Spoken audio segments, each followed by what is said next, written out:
أعوذ بالله من الشيطان الرجيم بسم الله الرحمن الرحيم السلام عليكم ورحمة الله تعالى وبركاته الحمد لله رب العالمين والصلاة والسلام على سيدنا محمد وعلى آله وصحبه أجمعين اللهم علمنا ما ينفعنا وانفعنا بما علمتنا وزدنا علما وعملا متقبلا وارزقنا رزقا حلالا كثيرا واسعا يا أرحم الراحمين اللهم إنا قد استودعناك بما علمتناه فارده إلينا عند حاجتنا إليه ولا تنسنا يا رب العالمين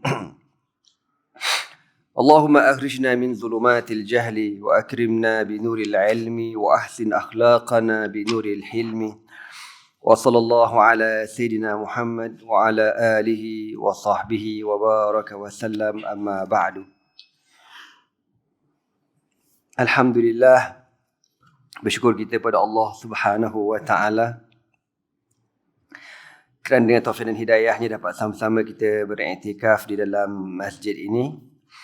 Jadi insya-Allah pada pagi ini ana akan sambung siri kuliah ana tentang sejarah Rasulullah sallallahu alaihi wasallam. Jadi sambungan pada kuliah subuh pagi tadi dekat Bertam apa nama? Lake Home Bertam Lake Home. Ana cerita tentang Rasulullah sallallahu alaihi wasallam mula membina Masjid Nabawi. Dan pada tahun pertama hijrah itu disyariatkan azan, masyru'iyatul azan. Mula disyariatkan azan pada tahun pertama hijrah. Kemudian Rasulullah SAW mulalah hidup, orang kata berjiran dengan golongan-golongan Yahudi. Yahudi di Yathrib ataupun di Madinah. Untuk makluman tuan-tuan semua, Yahudi ini merupakan pendatang di Yathrib dan mereka berasal daripada Syam, datang jauh sampai ke Yathrib. Mungkin kita dah tahu dah cerita kenapa orang Yahudi ni jauh daripada Syam, dia pergi ke Yathrib di Madinah. Sedangkan kalau nak banding segi kesuburan muka bumi, cantik, Syam lebih cantik lagi. Syria, Lubnan, Palestin, lebih cantik muka bumi dia. Jordan banyak padang pasir lah. Tapi kalau nak banding dengan Madinah, jauh beza. Madinah tu padang pasir. Dan adalah kebun tamar, sekangkang kera orang kata. Jauh lebih cantik Syam daripada Madinah. Tapi kenapa Yahudi ramai kat situ? Yahudi ni dia kaji. Lama dah diorang kaji tentang kemunculan Nabi akhir zaman. Dan diorang dapat maklumat di situlah, mana di Yathrib ataupun di Madinah itulah akan berpindahnya Nabi akhir zaman. Dan Yahudi beramai-ramai pindah dekat sana. Dan asal tujuan mereka memang diorang nak beriman dengan Nabi, itu ceritanya. Tapi falamma arafu kafaru bihi, kan? Tapi bila diorang tahu Nabi SAW ni bukan bangsa Yahudi, tetapi Nabi ni merupakan bangsa Arab, kafaru bihi, mereka kufur. Diorang tak boleh terima. Diorang bagi diorang Nabi Rasul ni milik orang-orang Yahudi sahaja. Tiba-tiba Allah Ta'ala memilih Nabi penutup Khatamun Nubuwati ini di kalangan bangsa Arab, Muhammadun bin Abdullah sallallahu alaihi wasallam. Lalu diorang pun kufur dan diorang tentang Nabi sallallahu alaihi wasallam. Okey. Dan kalau kita tengok segi penduduk majoriti pun, majoriti penduduk di Madinah ialah Yahudi juga. Manakala Aus dan Khazraj merupakan penduduk yang minoriti. Maknanya kalau buat pilihan raya, kalah je, jangan main. Menang Yahudi, kau jangan main. Sebab tu kena daftarkan anak-anak semua ya. Yang dah boleh mengundi, daftar, jangan tak daftar. Sebab puak-puak cahaya nun alif ke alif para tu, siang malam pagi petang, duk daftar puak-puak dia tuan-tuan. Orang kita ni kadang dia relax sangat. Dia kata, alah, confirm lah. Confirm, kau tak buat kerja. Terbalik kan? Na'udzubillah. Okey, jadi kan, maka Nabi SAW jiran ataupun adalah muahadatun Nabi ma'al Yahud.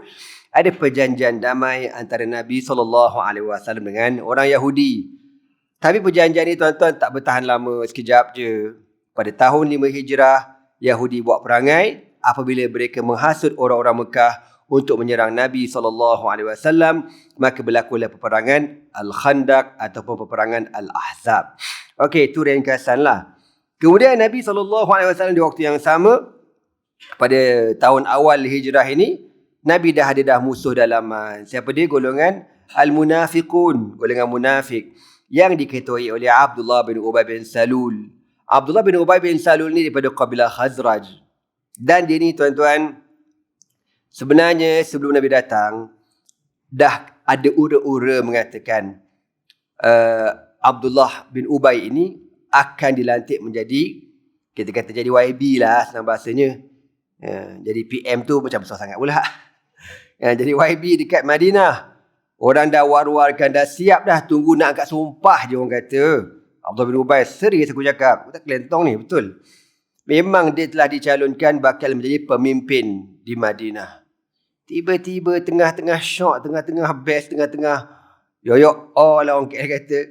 Tiba-tiba Nabi datang. Nabi tu orang Mekah. Datang pula disambut dengan luar biasa sambutannya. Ya, Abdullah bin Ubay bila tengok macam tu, dia punya sakit hati, ya Allah. Tak tahu nak katalah. Dia kata, siapa dia ni?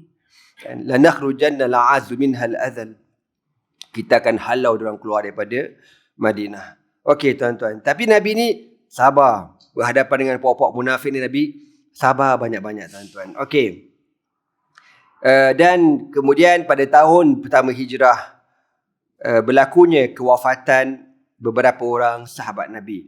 Dia kata, wa fi hadhihi sanati, pada tahun Hijrah ataupun tahun pertama Hijrah ini, tufiya minal muhajirin, telah meninggal dunia di kalangan para sahabat al-muhajirun. Siapa dia? Uthman bin Maz'un radhiyallahu ta'ala anhu, merupakan akhu Rasulullah sallallahu alaihi wasallam min ar-ridha'i, aslama qadiman. Uthman bin Maz'un ini adik-beradik susuan Nabi. Adik-beradik susuan Nabi sallallahu alaihi wasallam, ya. Maknanya kemungkinan besar Uthman bin Maz'un ini menyusu dengan Sayyidatina Halimatus Sa'diyah radhiyallahu ta'ala anhum ajma'in. Jadi dalam masa Islam, uhajar al-hijrataini, dan Sayyiduna Uthman bin Maz'un sempat berhijrah 2 kali. Kali pertama ke Ethiopia, kali kedua ke Madinah. Walamma dufina amara alaihi salatu wasalam bi an yarusha qabrahu bil ma'i. Apabila meninggalnya Uthman bin Maz'un, Nabi suruh para sahabat untuk merenjis air di atas kuburnya. Ini nak bagi tahu ke kita, tradisi orang kita merenjis air atas kubur tu, benda tu benda sunnah, benda boleh buat, bukan benda bid'ah. Jangan nampak ni benda lah renjis air ni kan. Biarlah Nabi buat, kita buat. Walaupun ada orang kata mungkin dia renjis air sebab suasana di Madinah berdebu padang pasir. Biarlah berdebu padang pasir, aku nak buat juga. Salahnya. Kan? Walaupun negara kita ni hai-hai hujan tuan-tuan. Tak apa, boleh buat. Wa wada'a ala qabrihi hajaran. Dan Nabi letak batu. Kita kata batu nisan lah. Untuk apa? Nabi kata, ata'allamu bihi qabra akhi, supaya aku tahu ini kubur saudara aku. Untuk tanda, ya, tanda ni kubur apa nama Uthman bin Maz'un. Tapi itulah, Nabi buat benda ni, Nabi letak tanda, Nabi tahu. Sepatutnya kan, di Madinah ataupun di Baqi' tu, dulu ada belaka tanda-tanda. Nama ni kubur siapa ada belaka. Tapi bila datang geng-geng Al-Saud Wahabiyun ni, dia roboh belaka kubur-kubur tu. Dia kata bid'ah lah, syirik lah, kuburiyun lah, apa benda lagi dia kata. Dan pantang nampak orang pergi kubur, syirik. Inilah masalah golongan-golongan yang Nabi kata halakal mutanatti'un, binasalah golongan yang melampau. Mutanatti'un ni melampau sangat-sangat. Dan benda tu selagi mana ada khilaf, kita raikan khilaf tu. Tak, dia terus. Okey. Wa mata min al-ansari As'ad bin Zurarah, ahadun nuqaba al-12. Dan di kalangan orang Al-Ansar yang ada juga meninggal pada tahun pertama Hijrah, siapa dia? Sayyiduna As'ad bin Zurarah radhiyallahu ta'ala anhu. yang ana ada cerita pada pagi tadi, As'ad bin Zurarah ni tuan-tuan, orang kaya, orang berharta di Madinah. Ketika Nabi menghantar sahabat Nabi bernama Mus'ab bin Umair untuk pertama kali berdakwah di Madinah sebelum kedatangan Rasulullah sallallahu alaihi wasallam, Mus'ab bin Umair ini dia menumpang dekat rumah As'ad bin Zurarah. Bahasa mudahnya, dia sediakan segala-galalah, makan, pengangkutan. Kalau ibarat katanya Mus'ab bin Umair ni kerjanya ceramah je. Ceramah mengkempen. As'ad dia bahagian sponsor. Dia bagi belanja, dia bagi tempat tinggal. Itu peranannya. Allah Taala cipta manusia tak sama. Kalau semua jadi ustaz, siapa nak mendengarnya? Kalau semua mendengar, mana ustaznya? Kalau semua korporat, siapa nak beli rumah kau? Kalau semua jadi developer belaka, siapa nak beli? Gitulah kan. Jadi Allah Taala cipta kita ni ada kurang, ada lebih, saling memerlukan antara satu dengan yang lain. Jadi As'ad bin Zurarah tuan-tuan, walaupun umurnya pendek sahaja dalam perjuangan Islam, pendek sangat.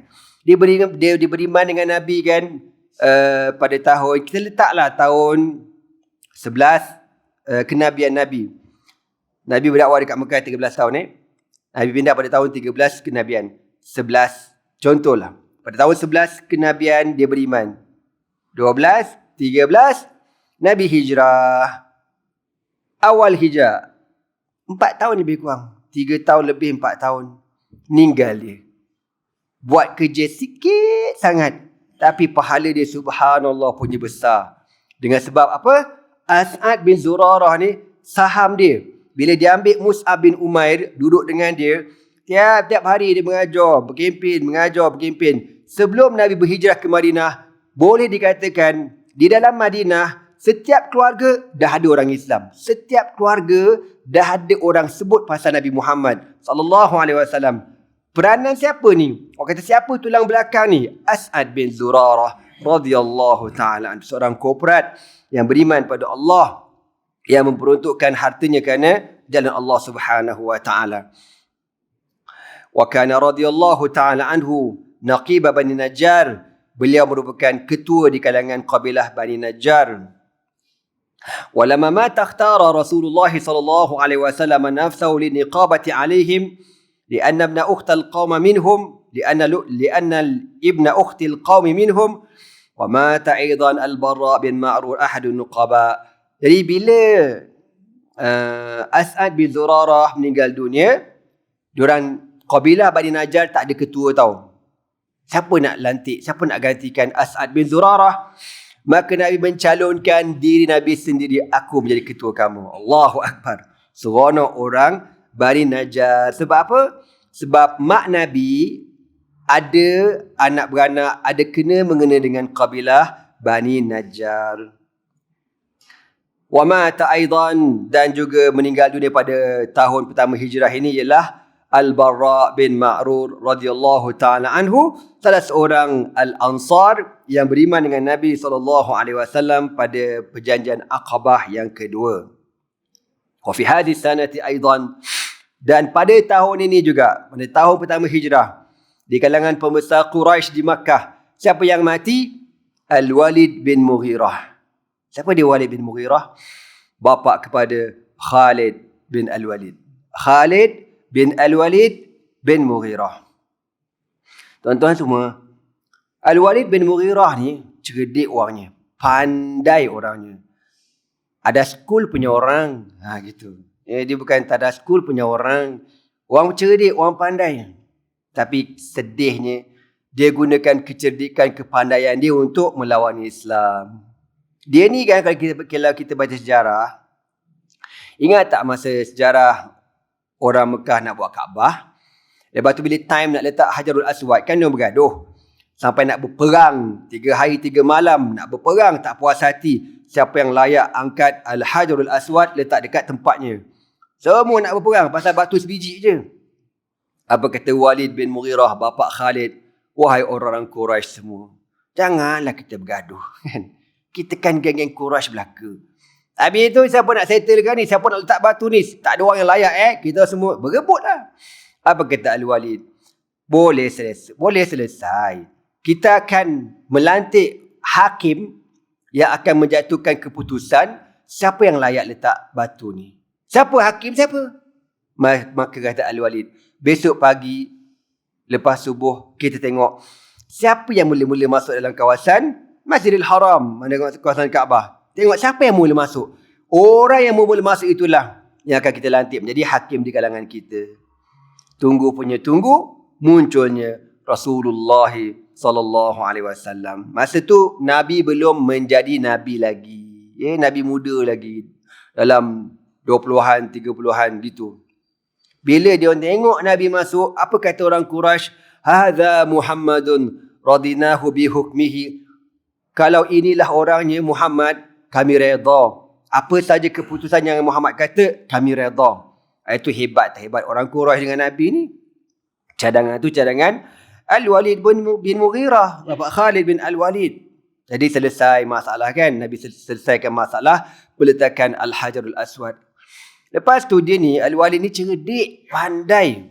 Syair, bahasa Arab.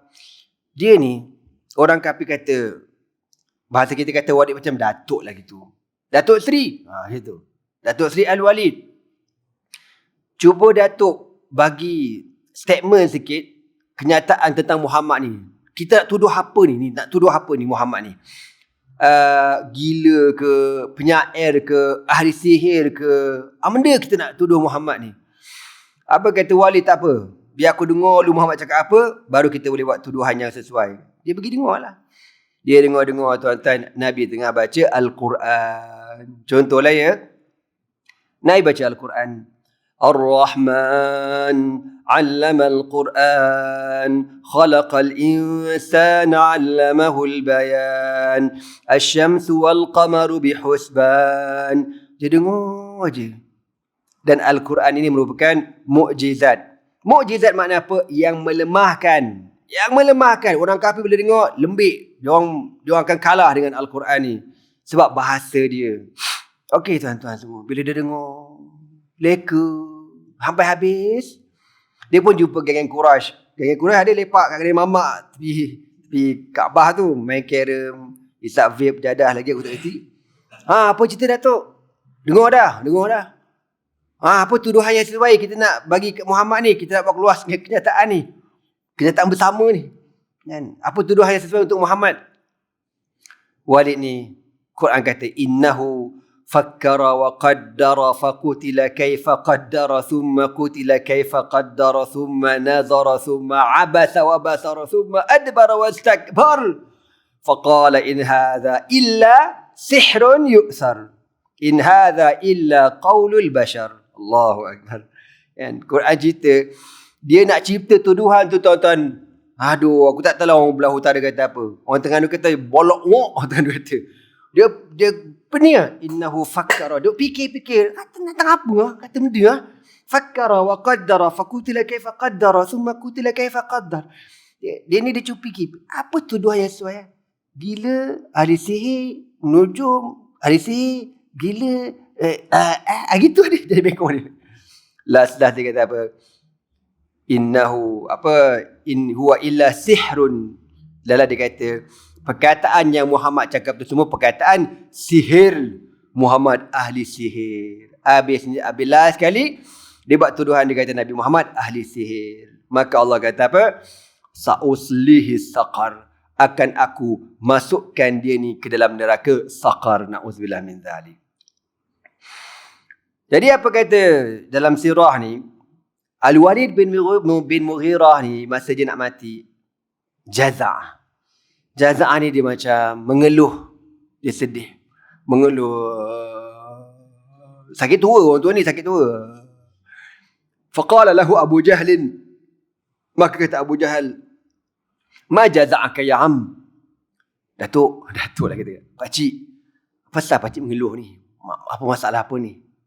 Faqal, wallahi ma bi jaza'un minal mauti. Demi Allah, aku bukan takut mati. Ambo cakap boleh tahan. Orang kafir zaman dulu Syekh, dia kafir tau, tapi bersumpah wallahi, demi Allah, jangan main. Wallahi ma bi jaza'un minal mauti. Demi Allah, aku bukan takut mati. Walakin akhafu ayuzhira dinu ibni Abi Kabsyah bi Makkah. Tapi aku takut sangat satu hari nanti agama anak Abu Kabsyah akan tersebar di Mekah. Agama anak Abu Kabsyah. Siapakah Abu Kabsyah tu? Abu Kabsyah suami kepada Halimatus Sa'diyah. Halimatus Sa'diyah yang menyusukan Nabi SAW. Maka Nabi dengan Abu Kabsyah anak susuan. Dia tu bapa susuan kepada Nabi. Jadi orang Mekah dulu tuan-tuan, bila diorang nak kutuk Nabi, nak rendah-rendahkan Nabi, nak peli-peli, dia sudahlah kau anak Abu Kabsyah, sembang lah. Kan? Abu Kabsyah ni makna apa? Bapa kibas, bapa kambing. Dia harap Badawi orang kampung, bini dia pun orang kampung, tak ada benda, tak kelas. Tiba-tiba engkau anak Abu Kabsyah mengaku oleh Nabi, Abu Jahal tak mengaku. Gitulah ceritanya. Jadi, apa kata Walid bin Mughirah? Aku takut kalau aku mati nanti, entah-entah tersebar berkembang agama anak Abu Kabsyah. Faqala Abu Sufyan. Kata Abu Sufyan, la takhaf, ini dhaminun alla yadhhar, dia kata. Don't worry baby. Don't worry. Datuk jangan iman Datuk. Saya jamin. Agama anak Abu Kabsyah takkan tersebar. Saya jamin. Dia kata, siapa nama Abu Sufyan? Maka ditadikan Allah, mati Al-Walid bin Mughirah. Sorry, ayat Al-Walid bin Mughirah mati pada tahun pertama hijrah. Okey, kita pergi kepada tahun kedua hijrah Nabi sallallahu alaihi wasallam. Pada tahun kedua hijrah Nabi ni tuan-tuan, bermulalah peperangan yang besar, itulah peperangan Ghazwatul Badr. Sebelum peperangan Badar ni berlaku satu sariyah. Ya, kalau kita baca sirah dia ada dua benda kan. Satu dia panggil Al-Ghazwatu, yang kedua dia panggil As-Sariyatu. Al-Ghazwatu maknanya peperangan yang Nabi hadir, Nabi pergi. Tapi kalau sariyah, itu maknanya Nabi tak pergi, Nabi hanya hantar para sahabat pergi buat serangan hendak, pergi peperangan. Itu Nabi tak pergi, dia panggil sariyah. Okey. Sebelum kita cerita pasal Badar ni, antara peristiwa yang berlaku pada tahun pertama hijrah, dia kata tahwilul qiblati, berlakunya perubahan arah kiblat. Maka Rasulullah sallallahu alaihi wasallam bil Madinati 16 syahran yastaqbilu Baitul Muqaddas fi salatihi. Ketika Nabi sallallahu alaihi wasallam sampai di Madinah, Nabi sembahyang menghadap ke Palestin selama 16 bulan. Pagi tadi kita cerita dekat Bertam tu, Lake Home tu. Okey, sekarang ni arah kiblat kita kan. Contohlah ni Masjid Nabawi ni Masjid Nabawi, ni kiblat. Okey. Sana Makkah, ke belakang sana arah utara Palestin. Memang gitu pun. Kalau tuan-tuan tengok peta, Mekah bawah ni, Madinah atas ni Syam, utara ialah Syria, Palestin utara. Jadi ketika Nabi SAW sampai di Madinah, masih lagi Allah Ta'ala mengekalkan menghadap semayang. Hatta ketika Nabi dekat Mekah pun, Nabi semayang menghadap dekat Palestin. Sebab itu kiblat para Nabi Rasul yang terdahulu, menghadap kat sana.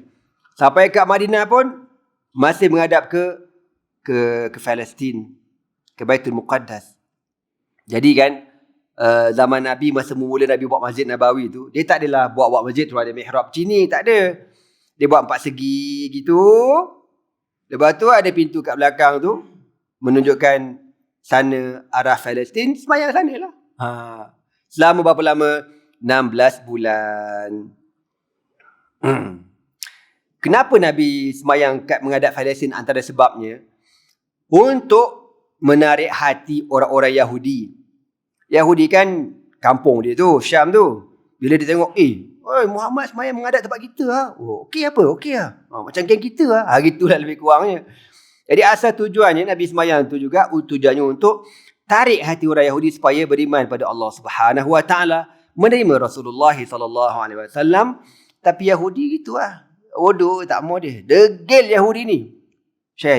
Yahudi ni degil tau tak? Quran pun sebut kan, walan tarda ankal yahudu walan nasara hatta tattabi'a millatahum. Quran guna harfun nafyin, lan, selama-lamanya. Allah tak guna la, tak guna lam, tak guna lamma. Allah guna lan nafyun litabid. Menafikan selama-lamanya. Walan tarda ankal yahudu. Walan, la yang kedua la biasa. An-Nasara. Hatta tattabi'a millatahum. Orang Yahudi dan Kristian takkan redha kepada kamu sehingga kamu mengikut agama mereka. Tiba-tiba Arab pada ni bodoh tuan-tuan. UAE, Sudan yang terbaru kan. Dengar-dengar tak lama Saudi pun sama juga. Akan buat apa orang buat apa? Dia panggil tatbiq ni makna mengiktiraf Israel. Gilanya Arab ni. Bodoh. Nabi dengan para sahabat berusaha menghalau keluar Yahudi daripada setiap inci bumi ataupun semenanjung Arab. Tiba-tiba diorang jemput Yahudi ni tuan-tuan. Jemput Yahudi. Buat iktiraf diorang. Quran tak iktiraf, Nabi tak iktiraf. Tapi diorang buat benda gitu. Itulah bala yang sekarang ni umat Islam hadapi. Sebenarnya, Arab buat benda gini ada kepentingan diorang. Dan antara sebab lagi diorang nak halang Hamas yang berada di Palestin. Dan diorang mengatakan Hamas itu sebagai pengganas, teroris dan sebagainya. Tunggulah balasan Allah kepada puak-puak Arab yang tak sedar diri ni tuan-tuan semua. Okey. Jadi dia kata wa kana yuhibbu an takuna qiblatul ka'bata wa yuqallibu wajhahu fi as-sama' da'iyan bidzalika. Maka Nabi SAW selama 16 bulan sembahyang menghadap ke Palestin. Bila Nabi lepas sembahyang kan, Nabi akan angkat muka doa, ya Allah, ubahlah ke Kaabah, ubahlah ke Baitullah, ubahlah ke Kaabah. Kaabah kat belakang kan. Itulah tiap-tiap hari. Satu hari dikata fabainama huwa fi salatihi. Satu hari tengah-tengah Nabi sembahyang, iz auhallahu ilaihi bitahwilil qiblati ila al-Ka'bah fatahawwala wa tahawwala man wara'ahu. Jadi tengah-tengah Nabi sembahyang, Allah turunkan wahyu. Allah berfirman, qad nara taqalluba wajhika fis sama'i falanwalliyannaka qiblatan tardaha fawalli wajhaka syatral masjidil haram. Ya, Allah kata apa? Dan kami telah melihat bagaimana engkau wahai Muhammad sering mendongak wajah engkau, kepala engkau ke langit. Falanwalliyannaka qiblatan tardaha, kami akan mengubah arah kiblat yang kau redha, yang kau suka wahai Muhammad. Maka Allah kata fawalli wajhak, maka palingkan wajah kamu syatral masjidil haram, ke arah Masjidil Haram. Nabi pun berubah arah menghadap ke Makkahul Mukarramah. Bila Nabi ubah ke sana tuan-tuan, orang kafir kata apa? Yahudi kata apa? Dulu Yahudi masa Nabi sembahyang menghadap ke Palestin, dia kata apa? Dia kata, cakap bahawa agama Islam agama baru, tapi menghadap kiblat, menghadap kampung kita orang. Itu tempat kita orang tu. Cakap, kalau kau betul bawa agama baru, menghadap dekat tempat kau lah. Apa tempat tu? Gitu Yahudi ni duk cakap semua kat belakang. Bila turun ayat, Allah kata pusing ke Makkah, dia kata, kau tengoklah Muhammad ni tak konsisten. Kejap Palestin, kejap Mekah. Lepas ni mana Putrajaya entah. Contoh. Yahudi mulut gitu lah. Itu kan wahyu bodoh. Geram terlaku. Wahyu. Ya. Jadi tuan-tuan semua, Yahudi ni cakap banyak lah orang kata. Beriman pun tidak. Kan? Melawan adalah dia orang ni. Jadi, waqad aktsara al-yahud min tandid al-islam bihadha tahwil. Ramai puak-puak Yahudi yang mengkritik Rasulullah SAW dengan kata Nabi tak ada pendirian, Nabi tak konsisten dan sebagainya. Okey, itu perubahan arah kiblat berlaku pada tahun 2 Hijrah Nabi SAW. Kemudian pada tahun 2 Hijrah juga disyariatkan puasa Ramadan yang kita sedia maklum, disyariatkan pada bulan Ramadan. Dan Ramad bermakna syadidul hararati, terlalu panas. Memang disyariatkan puasa tu pada musim yang panas. Dan pada tahun 2 Hijrah juga disyariatkan sadaqatul fitri, zakat fitrah juga disyariatkan pada tahun 2 Hijrah. Dan juga pensyariatan zakatul mal, zakat harta juga disyariatkan pada tahun 2 Hijrah. Ghazwatu Badril Kubra, peperangan Badar Al-Kubra. Okey. Cerita Badar Al-Kubra ni panjang tuan-tuan. Panjang ya amat. Nanti saya ringkaskan. Okey. Apabila Rasulullah SAW berada di Madinah, Nabi dah ada kekuatan, Nabi dah ada tentera, Nabi ada pengikut yang setia, maka Nabi SAW sekarang dah sampai masanya Allah izinkan bila engkau ada kekuatan untuk engkau mula menyerang. Selama ni Nabi bertahan aja dekat Mekah kan. Dekat Mekah bertahan. Allah tak pernah suruh Nabi berperang dekat Mekah sebab Nabi tidak ada kekuatan. Bila Nabi pindah ke Madinah, Nabi ada pengikut, Nabi ada orang yang setia dengan Nabi, ada senjata, ada negara, ada pengaruh dan sebagainya, maka dibenarkan Nabi untuk berperang. Jadi, Nabi dapat berita, orang Quraisy ni tuan-tuan, pergi berniaga ke Syam. Orang Quraisy, dalam Quran kata, satu keistimewaan Quraisy ni tuan-tuan, namanya disebut dalam Al-Quran. Bangsa lain tak ada, tapi disebut dengan bentuk bala lah. Kalau contoh macam, Alam tara kaifa fa'ala rabbuka bi'ad irama dhatil imad allati lam yukhlaq mithluha fil bilad wa thamud alladhina jabu as-sakhra bil wad wa fir'auna dhil autad and fa'aktharu fiha al-fasad. Ini semua kaum-kaum yang Allah sebut nama, tapi Allah balakan mereka bala. Tapi Quraisy tak. Allah kata apa? Li'ilafi Quraisy ilafihim rihlatash shita'i was-sayf. Ilaf makna apa? Menjadi kebiasaan. Menjadi kebiasaan bagi orang Quraisy. Ilafihim. Kebiasaan bagi mereka apa dia? Dua benda. Rihlatash shita'i was-sayfi. Mereka akan bermusafir pada musim syita, musim sejuk, was-sayf dan musim panas. Musim sejuk, orang Quraisy akan berniaga ke Yaman, niaga dekat Yaman. Musim panas, as-sayf, mereka akan berniaga ke Syam, ke Syria. Jadi, macam nak sebut tadi, masa nak berlaku perang Badar ni, bulan Ramadan tau, musim panas. Jadi, geng Quraisy ni pergi berniaga ke Syam. Nabi arahkan sahabat supaya sekat rombongan tu untuk rampas segala harta benda mereka. Kadang-kadang kalau orang yang first time dengar ataupun mula-mula belajar sirah, dia kata, ni apa Ustaz? Islam apa gini main rampas-rampas barang orang ni? Siapa ajar ni? Tak betul ni. Nabi rampas tu sebagai membalas kejahatan yang diorang ni dulu merampas harta benda para sahabat Nabi ketika di Makkah. Kan? Berapa ramai para sahabat Nabi yang berhijrah sehelai sepinggang. Macam Suhaib Ar-Rumi radhiyallahu ta'ala anhu, Abdurrahman bin Auf radhiyallahu ta'ala anhu, kan, Abu Salamah radhiyallahu ta'ala anhu dengan isteri dia. Semua tu sehelai sepinggang. Habis kena rembat belaka harta diorang. Geng Quraisy rembat belaka. Nabi kata, kita balas dendam. Itu ceritanya. Diorang pun cuba halang peniaga-peniaga Quraisy ni. Ditakdirkan Allah, rombongan ni berjaya melepasi kawasan bahaya dan selamat sampai ke Syam. Meniaga. Diorang on the way nak balik ke Makkah.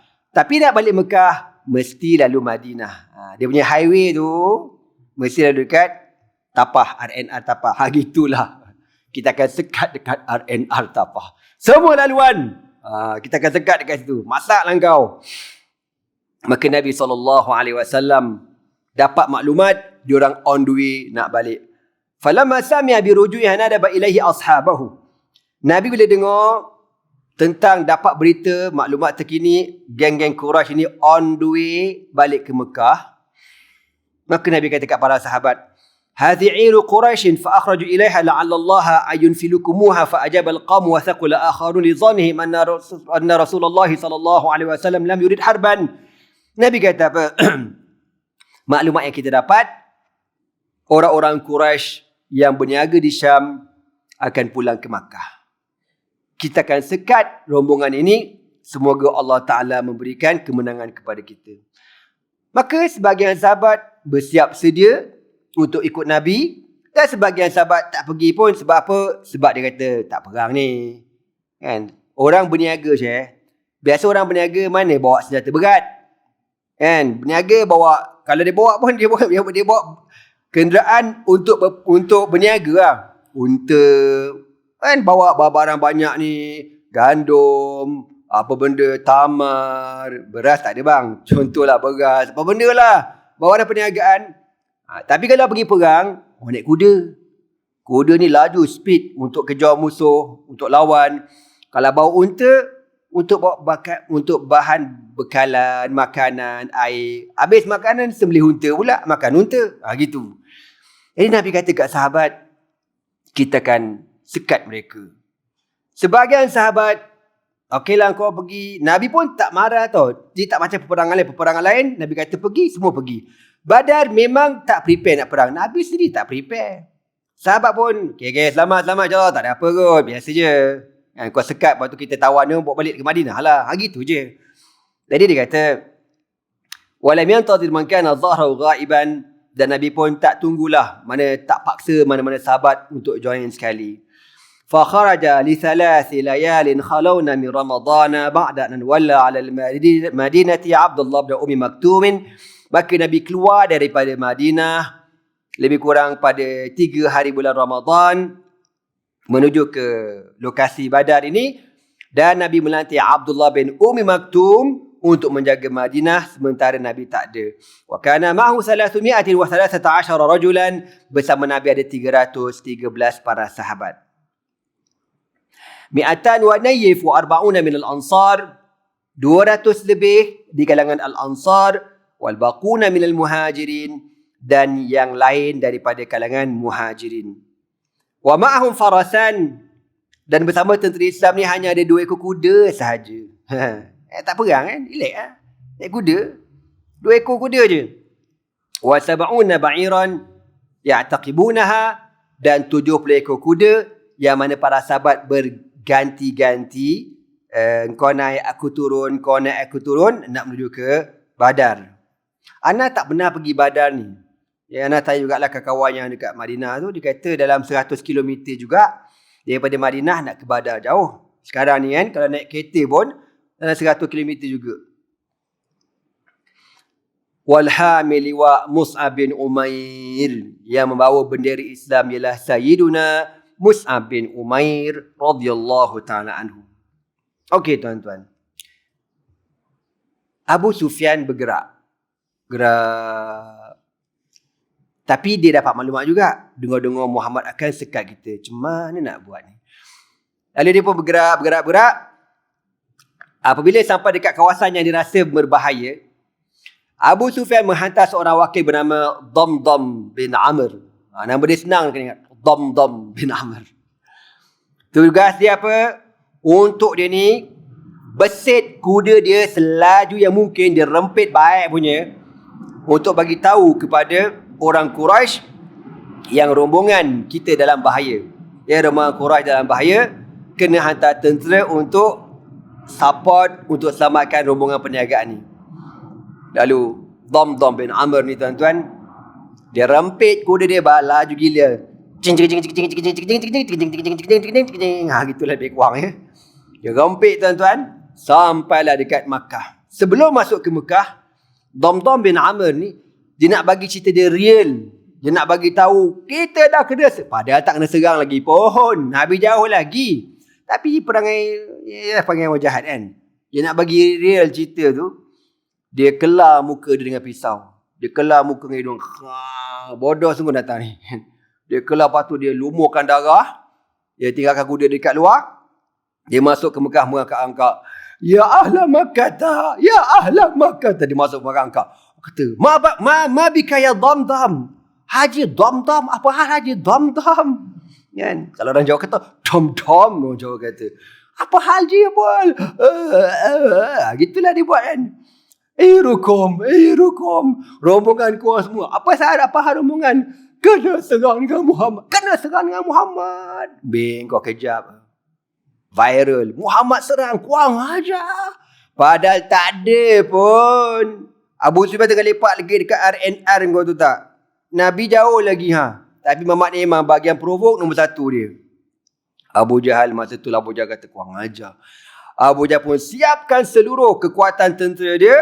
Seramai 1,000 orang untuk bersiap sedia menyerang Rasulullah SAW. Okey, sekarang tentera Quraisy keluar diketuai oleh Abu Jahal. Abu Sufyan on the way. Nabi pun on the way nak ke Badar ni. Belum sampai lagi. Sampai satu kawasan ni. Nabi hantar para sahabat 2 orang supaya riki kawasan tu, tengok macam mana keadaan tu. Ada orang ke tak ada? Sahabat pergi tengok. Tak ada ya Rasulullah. Okey. Lepas tu dia berundur balik. Masa undur tu Abu Sufyan dia datang kawasan tu, dia tengok. Macam ada orang lalu lah kawasan ni. Dia kesan tapak kaki kuda kan. Lepas tu dia nak tahu kuda tu kuda siapa? Kuda orang Madinah ke? Kuda orang kepala batas ke? Apa nama? Kuda orang entah mana aku tak tahu. Nak confirm tu kuda siapa? Dia tengok dekat taik kuda. Kau terror tak terror orang dulu. Abu Sufyan pun ambil taik kuda ni tuan-tuan, dia ramas. Dia tengok taik kuda ni. Dia kata apa? Berdasarkan DNA taik kuda ni, confirm orang Madinah. Alamak, punya terror tu kau tahu. Kau ni faham ke cerita aku ni? Dia boleh tahu ni aku cerita betul aku kelentong apa. Kenapa dia tahu? Bila dia tengok taik kuda tu, berdasarkan jenis jerami yang dimakan, yang tak hancur, ni dekat Madinah ni, Mekah tak ada macam ni. Punya terror dia orang ni, kau tahu tak? Lalu apa kata Abu Sufyan? Perjalanan kita dalam bahaya, kita kena ikut jalan lain. Diorang pun ikutlah jalan lain.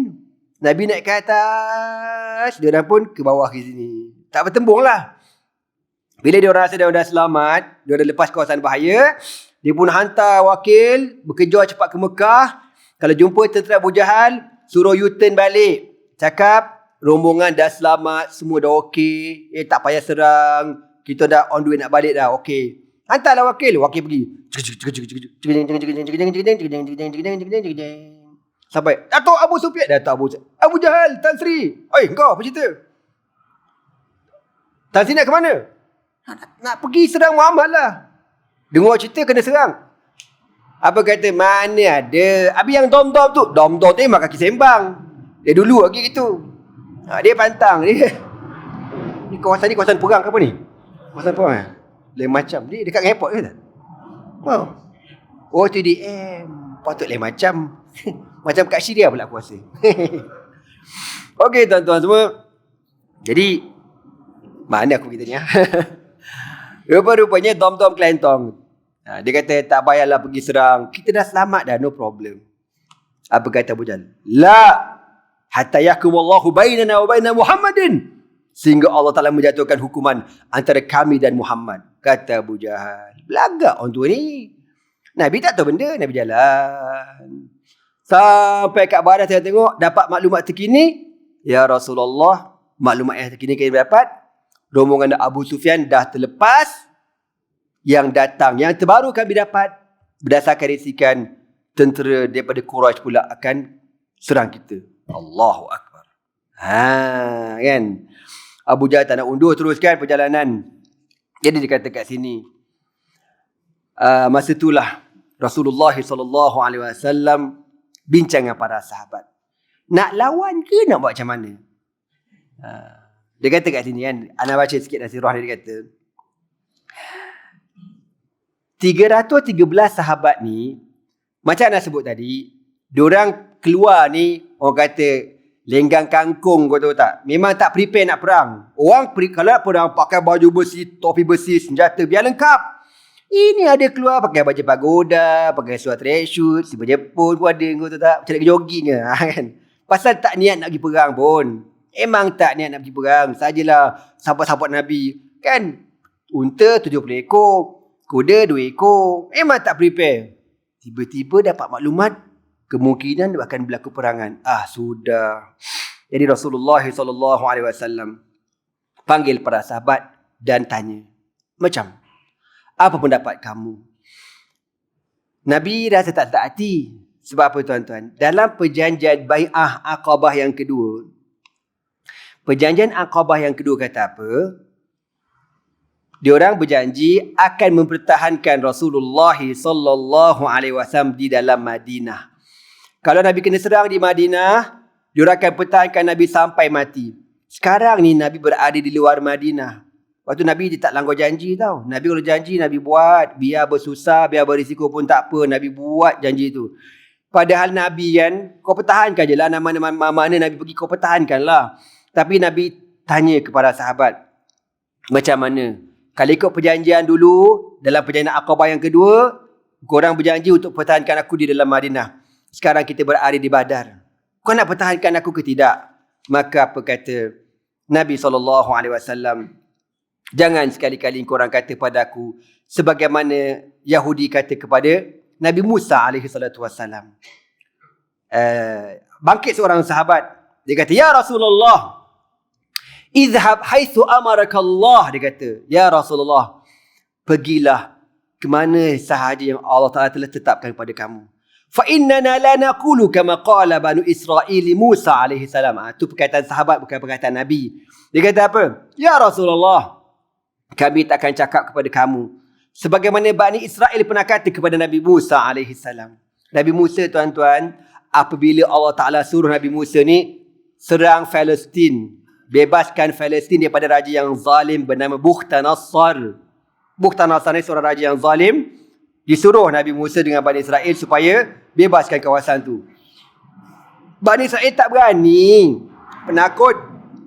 Bani Israel ni memang penakut dari dulu sampai selama-lamanya. Forever and ever and Batman forever. Dulu kini selamanya. Memang penakut Yahudi ni. Apa dia kata ke Nabi Musa? Bila Nabi Musa ajak pergi perang. Izhab anta wa rabbuka faqatila innaha huna qa'idun. Jadi sahabat ni kata, Ya Rasulullah, innana la naqulu lak kama qala banu Israil Musa alaihi salam. Kami takkan cakap kepada kamu ya Rasulullah sebagaimana orang Yahudi berkata kepada Nabi Musa. Apa orang Yahudi kata? Izhab anta wa rabbuka faqatila. Pergilah engkau wahai Musa dan Tuhan kamu berdua. Korang berdua pun dah boleh dah pergi tapau pergi perang. Korang berdua je pergi bebaskan Al-Aqsa. Nabi Musa dengan Allah Ta'ala. Innaha huna qa'idun. Kami akan duduk lepak-lepak je kat sini. Kami takkan kata begitu ya Rasulullah. Walakinnana naqul. Tetapi apa yang kami akan kata? Izhab anta wa rabbuka faqatila inna ma'akuma muqatilun. Pergilah engkau berperang dengan Tuhan kau dan kami akan bersama dengan kau ya Rasulullah. Allahu Akbar. Itu hebat tak hebat? Orang Ansar ni tuan-tuan. Memang berani gila. Fada'alahu bi khairin. Maka Nabi doakan sahabat ini dengan kebaikan. Suma qala Rasulullah sallallahu alaihi wasallam, Ashiru alayya. Nabi kata, Ayuhan nas. Nabi kata, wahai para sahabat sekalian, minta lagi pendapat-pendapat yang lain. Bangkit seorang sahabat bernama Sa'ad bin Mu'az. Sayyid Al-Aus. Ka'annaka turiduna ya Rasulullah. Nabi kata, Ya Rasulullah, kau nak tanya pendapat kami ke? Pendapat orang-orang Al-Ansar ini? Nabi kata, ya. Qala Sa'ad, Ya Rasulullah, qad amanna bika وصدقناك وأعطيناك على ذلك عهودنا فامضي لما أمرك الله. Ya Rasulullah, kami ini telah beriman kepada engkau dan kami membenarkan janji engkau dan kami telah memberikan kepada kamu segala perjanjian kami ya Rasulullah. Pergilah ke mana sahaja. Pergilah ya Rasulullah. Fawalladhi ba'athaka bilhaq. Demi Allah yang mengutuskan kau dengan kebenaran. Law ista'radta bina hadzal bahra fakhuttahu ladakhudannahu ma'ak. Ya Rasulullah, jangan ke Badar. Jangan ke Badar. Kalau kau ajak kami merentas laut sekalipun, kami akan rentas bersama kau ya Rasulullah. Itu betul. Lautan api akan aku harung. Kan? Orang kita bercinta kan. Lautan api pun aku harung. Bodoh sangat kau. Dah tahu api, dah tahu laut tu berapi yang kau pergi masuk buat apa? Sahabat kata, kalau kau nak merentas lautan sekalipun ya Rasulullah, kami akan ikut arahan kamu ya Rasulullah. Maka Nabi pun lega. Mana sahabat 313 ni akan bersama Nabi, tak lari, tak apa, bertahan bersama Nabi SAW. Dan Nabi pun mulalah buat persiapan. Buat persiapan. Saya ringkaskan cerita ni tuan-tuan. Bila buat persiapan, Nabi memilih berada dekat satu kawasan yang agak jauh daripada Badar ni. Dia ada beberapa telaga tau. Adalah 3-4 telaga yang orang gali untuk kegunaan orang-orang musafir. Kalau diorang dahaga, diorang singgah minum air kat situ. Maka sahabat kata, Ya Rasulullah, kalau ikut strategi peperangannya, air ni penting. Kalau musuh dapat air, untung diorang. Kita kena conquer dulu. Kita kena kuasai semua telaga-telaga ni. Dan kita hanya ambil ataupun kita kekalkan satu telaga. Yang lain kita kambus sebelah ke ya Rasulullah. Lepas tu kita buat kolam tadahan, ia untuk tadah air. Baiklah, Nabi setuju. Nabi pun berada kawasan tu tuan-tuan. Orang kafir pun sampai. Abu Jahal tengok. Oh, dah sampai. Oh, saya terlupa tuan-tuan. Tertinggal satu cerita. Sebelum dia orang sampai tu, satu hari dalam keadaan berjaga-jaga 313 tu, tiba-tiba dia nampak ada 2 orang budak tau, orang muda, duk main-main kawasan padang pasir ni. Lalu sahabat pun tangkap belasah. Pelepap belasah. Kau daripada mana ni? Cakap daripada mana kau ni? Budak bodohnya kena belasah, dia kata, kami daripada tentera Quraisy. Kau cakap betul-betul, kau bukan daripada Quraisy kan? Kau budak-budak datang main kata, kami Quraisy. Pelepap kena melampau. Jadi masa dia belasah tu, Nabi tengah semayang tau. Nabi tengah semayang, tengok lah. Kami daripada Quraisy. Bukan, kau bukan Quraisy. Kena belasah lagi. Lalu dia pun tak tahan. Dia kata, okeylah, kita orang bukan daripada Quraisy. Nabi pun habis semayang. Assalamualaikum warahmatullahi. Assalamualaikum warahmatullahi. Nabi kata apa? Budak berdua ni masa dia cakap betul, kau penampar dia. Bila dia cakap tak betul, kau biarkan dia. Memang confirm dia orang Quraisy. Nabi kata. Sahabat, bila Nabi kata macam tu, maknanya memang betul lah tentera Quraisy on the way. Sahabat ni tak nak benda tu, memang tak nak perang. Dia tak prepare bang, tu masalahnya. Tak prepare langsung. Habis tu macam mana ni?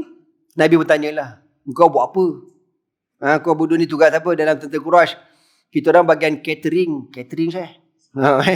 Bagian persediaan masakan. Cantik. Kam adaduhum.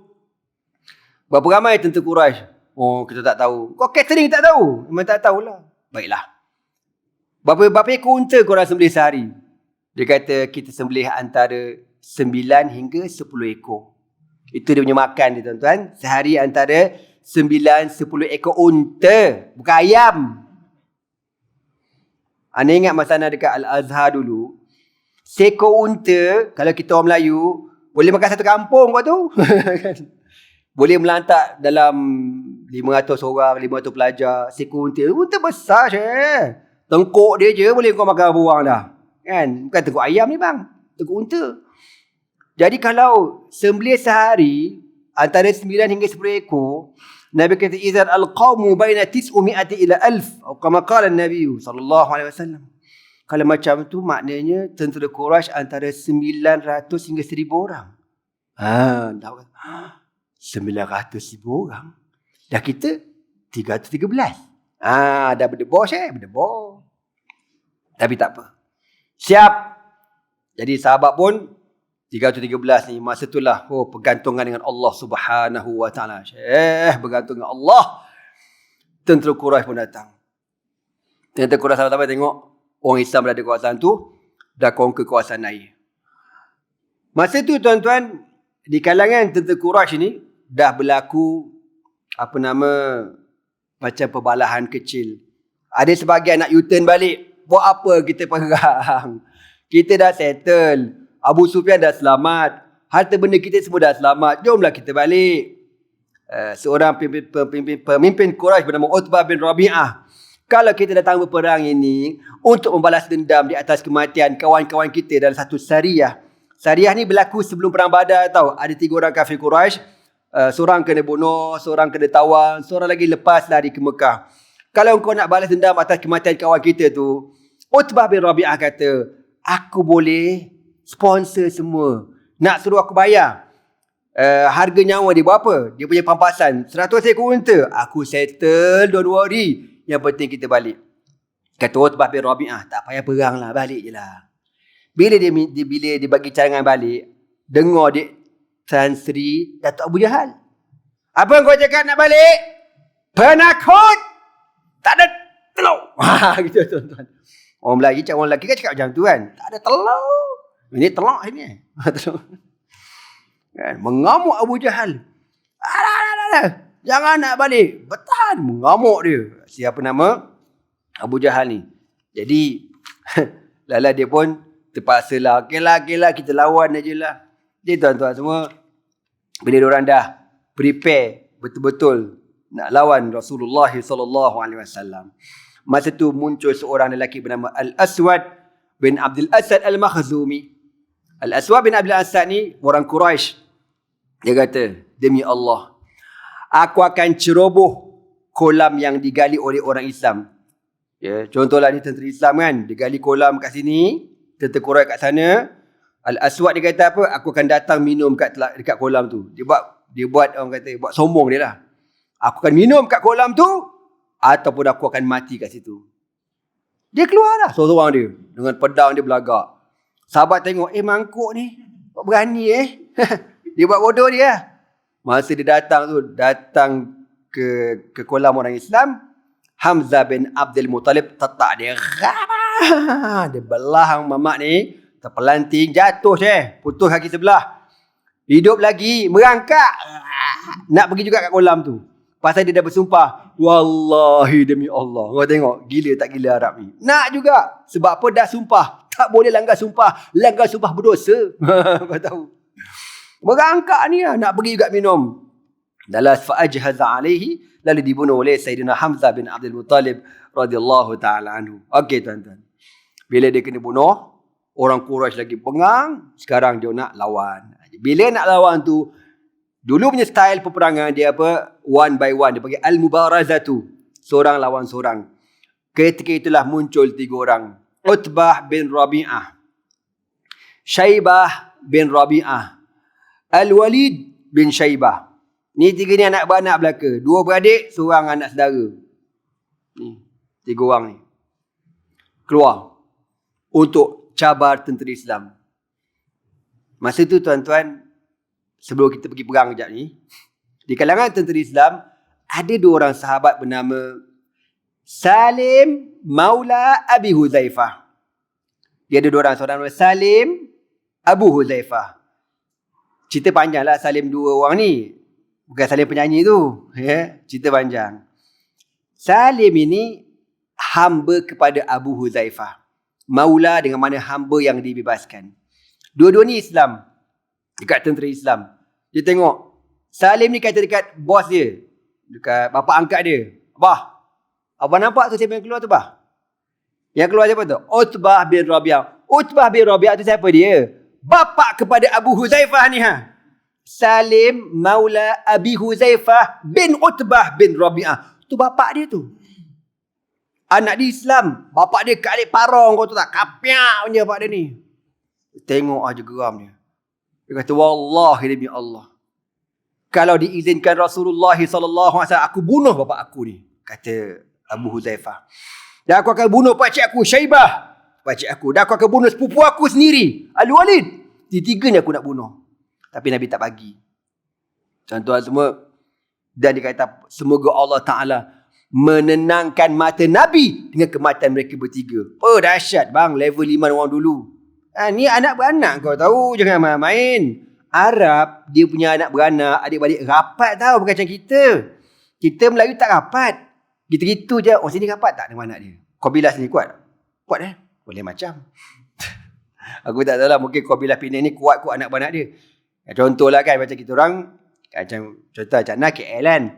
Kata-kata ada duduk, adik-adik ada dekat Kuantan, ada duduk dekat Selangor. Bersepah lah kan. Arab tak. Kabilah dia, dia takkan berpisah. Rapat. Tapi bila dah Islam, lakum dinukum waliyadin. Okay tuan-tuan. Muncul 3 orang ni. Dia kata, ya Muhammad. Siapa yang nak lawan kami? Keluar. Nabi tak sempat pilih Tak sempat pilih. Keluar 3 orang Al-Ansar. Budak muda belaka. Budak muda. 3 orang. Ya Rasulullah, kami akan lawan. Bila budak 3 orang nak lawan, Utbah, Syaibah dan Walid kata, siapa tu? Siapa ni? Come on lah, kita orang tak kenal lah. Belah lah. No fight lah, gitu lah. Bukan saingan kami. Al-Akifa'ul Kiram. Dia kata, Al-Akifa'ul Kiram mana apa? Yang nak lawan kami biar satu level dengan kami. Mekah lawan Mekah. Quraisy lawan Quraisy. Anak beranak lawan anak beranak. Engkau pengajar. Macam gitu. Baru fight dia kata. Aku tak lawan ni budak hirwas mana. Keluar korang. Nabi balik. Maka Nabi pilih 3 orang sahabat. Ya Hamzah bin Abdul Muttalib taqaddam ila al-amam. Hamzah bin Abdul Muttalib. Ubaidah bin Al-Harith taqaddam ila al-amam. Wa Ali bin Abi Talib taqaddam ila al-amam. 3 orang yang keluar belakang. Ubaidah bin Al-Harith, Hamzah bin Abdul Muttalib, Ali bin Abi Talib radhiyallahu taala anhum ajma'in. Dan tiga-tiga orang ni tuan-tuan, anak beranak Nabi belaka. Ubaidah bin Al-Harith, sepupu Nabi. Hamzah bin Abdul Muttalib, pakcik Nabi. Ali bin Abi Talib, sepupu Nabi. Kan? Kalau kita takkan nak pilih anak beranak, pilih orang lain lah. Ni anak beranak aku, kau jangan, kau raya ke nak raya rumah siapa, kau boleh mati ke? Habis anak beranak aku, Haji keluar Haji silakan Haji. Keluar kan?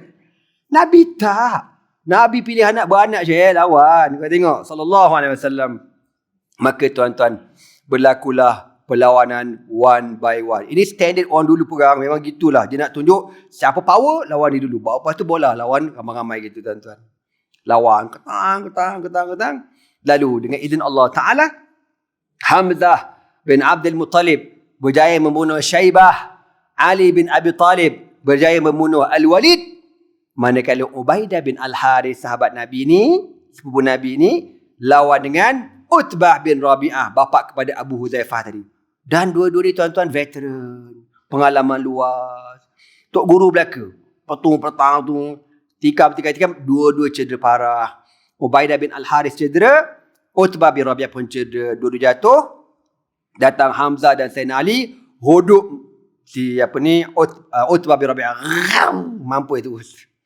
Dan dia orang pun bawa Ubaidah bin Al-Harith balik ke kem Rasulullah sallallahu alaihi wasallam. Nabi pun lunjurkan kaki Nabi. Masa tu Ubaidah bin Al-Harith mengalami kecederaan parah. Cedera parah apa tuan-tuan? Kaki kiri dia putus, darah keluar tak berhenti. Nabi pun lunjurkan kaki Nabi. Ubaidah ni baring, kata kaki Nabi baring. Dan Nabi kata, abshir, engkau akan masuk syurga. Bergembiralah, engkau akan masuk syurga. Beberapa hari kemudian, beliau syahid radhiyallahu ta'ala anhu. Lepas tu tuan-tuan, berlakulah peperangan yang besar. Allahu Akbar. Antara tentera Islam dengan tentera kafir, 313 lawan 1000 orang. Maka Allah Subhanahu wa ta'ala menurunkan bantuan daripada langit. Para malaikat turun berperang bersama Rasulullah sallallahu alaihi wasallam. Itu adalah perang Badar cerita kan. Ada sahabat ni baru nak tetak kepala orang kafir. Allah! Putus dah. Biar betul kan. Baru nak tetak, putus kepala. Hui, power gila. Dia perasan dia. Power gila aku, kau belum tetak dah terpelanting kepala. Allah, putus tangan. Oh, power gila. Dia seronok kan. Dia cerita ke Nabi. Ya Rasulullah, anak rasa anak ni wali ke apa? Gitu lah kan. Anak tak tetak pun dah putus dah kepala. Nabi kata, malaikat tolong tetak. Malaikat tolong tetak. Kau jangan main-main. Jadi tuan-tuan semua, berlakulah peperangan yang dahsyat, lawan, sehingga Allah Ta'ala memberikan kemenangan kepada tentera Islam. Okay, last call cerita ni. Cerita perang panjang lah kan. Abu Jahal, apa cerita Abu Jahal? Abu Jahal ni tuan-tuan, belagak kan. Dan dia ni sentiasa dikerumuni oleh tentera Quraisy nak lawan, nak jaga keselamatan dia. Tapi lalas Abu Jahal berjaya dibunuh ataupun dijatuhkan oleh dua beranak, Afra dengan seorang lagi nama apa tu? Kan, dia berjaya jatuhkan Abu Jahal dan Abu Jahal cedera parah, jatuh tapi tak mati lagi orang tua ni. Panjang umur dia. Habis peperangan, Rasulullah sallallahu alaihi wasallam balik ke kemah, suruh para sahabat tengok berapa ramai di kalangan tentera yang gugur. Lepas tu orang kafir, siapa lagi yang tak mati, pergi settle kan. Masa itulah Nabi SAW panggil Sayyiduna Abdullah bin Mas'ud radhiyallahu ta'ala anhu. Abdullah bin Mas'ud ni OKU tau. Dia rendah orangnya. Dia kalau tinggi dia sama dengan kita duduk ni. Kita duduk sama tinggi. Rendah. Tapi berani, amat berani dia ni. Tapi Nabi tak bagi dia pergi perang pasal dia rendah sangat. Padahal kena sifat dengan orang ke. Jadi tak payah. Kau duduk je kat kemah. Tapi bila habis perang, Nabi nak bagi dia berasa. Berasa balas dendam kan. Pasal dia Mekah dulu dia kena teruk tuan-tuan. Nabi kata, kau ambil pedang aku ni, tombak aku ni, kau cari mana-mana lagi orang kafir yang tak mati, kau wuduk bagi settle. Baik ya Rasulullah. Dia jalan. Nampak Nawawi kat, cakap banyak kau. Kan, settle. Jumpa kan. Sampailah dia nampak ada seorang ni, badan besar bagak. Macam aku kenal je orang tua ni. Dia pun nak pastikan betul-betul hidup ke mati. Rupanya masih hidup. Dia pun ambil tombak Nabi tu, dolok kat hidung. Gitu. Ni apa pula korek hidung aku ni? Dia kata Abu Jahal. Abu Jahal. Tapi Abu Jahal tak larat dah. Cedera parah. Abdullah bin Mas'ud lompat naik atas dada dia. Dia duduk atas Abu Jahal. Man ana, dia kata.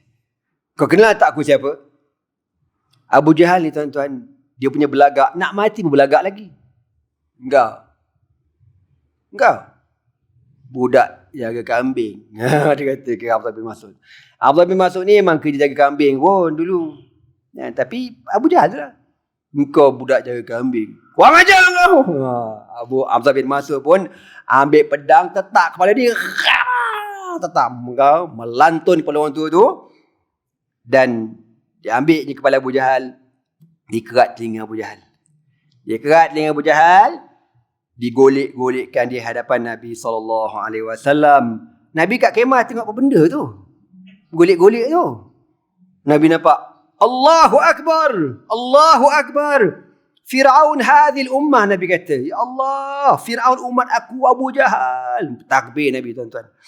Masa itulah bila Abdullah bin Mas'ud datang bawa kepala Abu Jahal, dengan dia pegang telinga Abu Jahal tu, turun malaikat Jibril. Jibril turun, tuan-tuan. Jibril ketawa.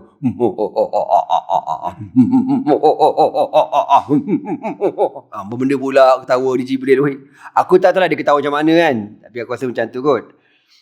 Bila dia ketawa, apa kata Jibril? Ya Muhammad. Ingat lagi tak kenapa aku ketawa?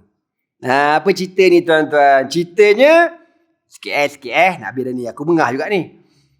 Tuan-tuan kena balik ke Mekah kejap. Balik ke Mekah balik. Lebih kurang pada tahun 3 ataupun 4 kenabian Nabi. Once upon a time. Balik ke Mekah, tuan-tuan. Ini cerita mula-mula dakwah Nabi, tuan-tuan. Masa mula Nabi dakwah dulu, Nabi pernah cakap dekat para sahabat. Nabi kata, siapa di kalangan kamu yang berani baca Quran di hadapan orang Quraisy? Siapa berani baca Quran? Seorang pun tak berani, tuan-tuan. Tiba-tiba Abdullah bin Mas'ud okey, kata, ana ya Rasulullah, saya akan baca. Kau jangan. Tak dan dia pergi dah. Dia lari, kau tahu. Dia pergi. Masa tu Abu Jahal, Abu Lahab and the gang tengah lepak dekat Kaabah tu lah, main kera, bisa vape, benda lagi aku tak reti. Lepas tu tengah bengang pasal kalah pilihan raya. Contoh kan. Jadi datang Abdullah bin Mas'ud. Dia berdiri tengah-tengah diorang. Bismillahirrahmanirrahim. Ar-Rahman 'allamal Quran, khalaqal insana 'allamahul bayan. Dia lantak baca Quran depan-depan diorang. Diorang dengar, kurang ajar kau. Sepaknya Abdullah bin Mas'ud. Bayang bang, Abu Jahal tu badan besar, Abu Lahab besar-besar tu, smack down punya size, kau tahu tak? Undertaker. Abdullah bin Mas'ud tuanya, yelah tak cukup inci. Dia sepak, terajang, belasang, kau tahu, sampai putus telinga Abdullah bin Mas'ud. Berdarah-darah muka dia. Waktu lepas kata, belang kau, orang ajar punya budak tak sedar diri.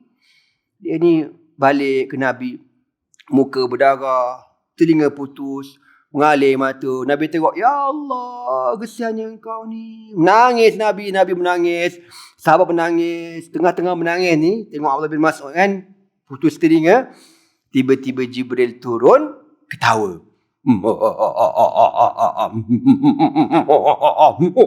Ketawa Jibril. Nabi kata apa? Atadhaku ya Jibril. Wa ibnu Mas'udin yabki. Nabi kata, kau ketawa. Wahai Jibril, kau ketawa.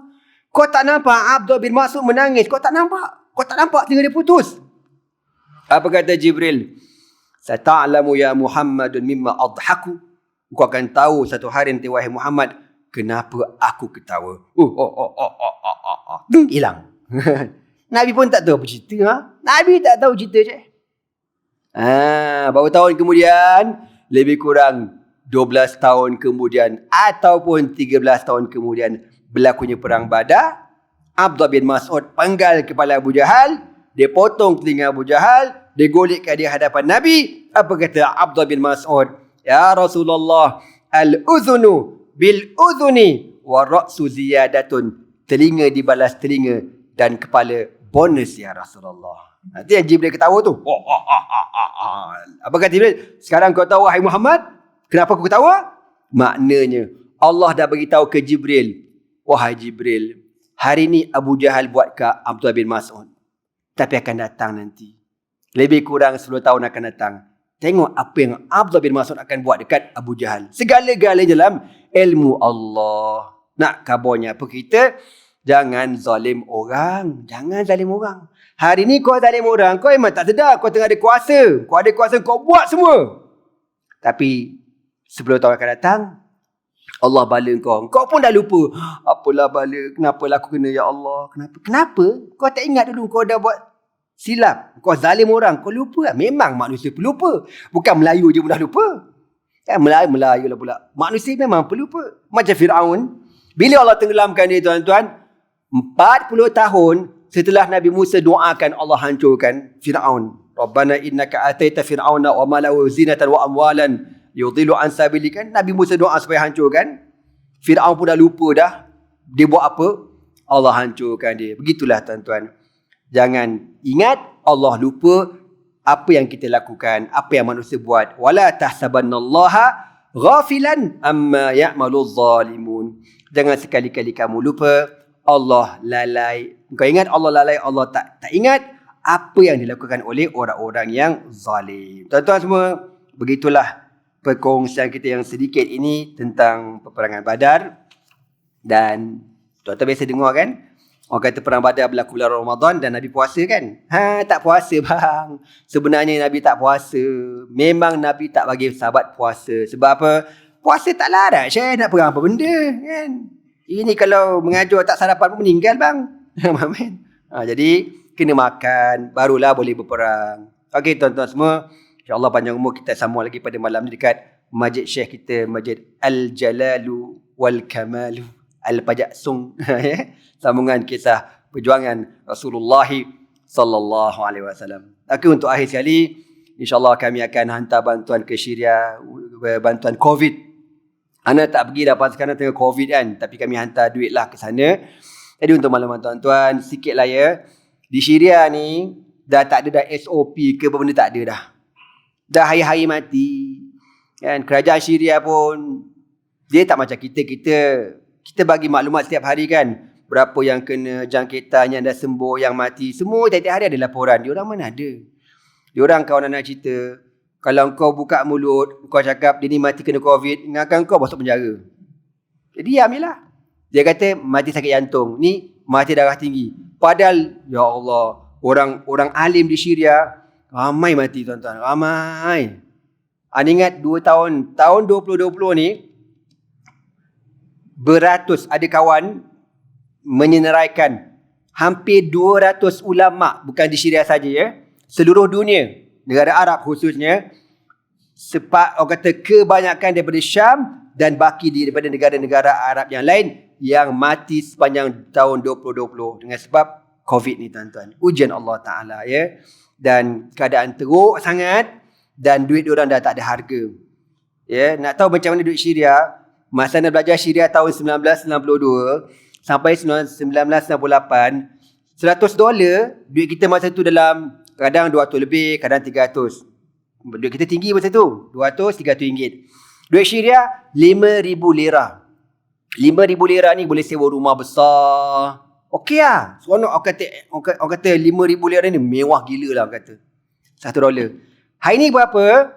Hari ni $1 bersamaan 2,500 lira. Yelah perengge.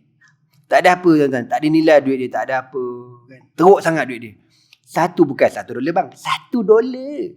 2,500 lira. Tak ada apa. Kalau dulu $100, 5,000 lira. Sekarang tak ada apa dah. Jadi tuan-tuan, sama-samalah kita bantu umat Islam di Syam. Semoga Allah Subhanahu Wa Taala menjauhkan kita semua daripada bala bencana insya-Allah. Sekian daripada ana, aku liqauli hadza wa astaghfirullah li wa lakum. Wassalamualaikum warahmatullahi taala wabarakatuh. Subhanakallah bihamdika asyhadu an la ilaha illa anta astaghfiruka wa atubu ilaihi. Bismillahirrahmanirrahim. Wal 'asr. Innal insana lafi khusrin illa alladhina amanu wa 'amilus solihat wa tawassaw bil haqqi wa tawassaw bis sabr Allahumma innaka afuun karimun jawadun halimun tuhibbul afwa fa'fu anna ya karim. Wallahu subhanahu wa ta'ala a'lam bis-shawab. Takbir.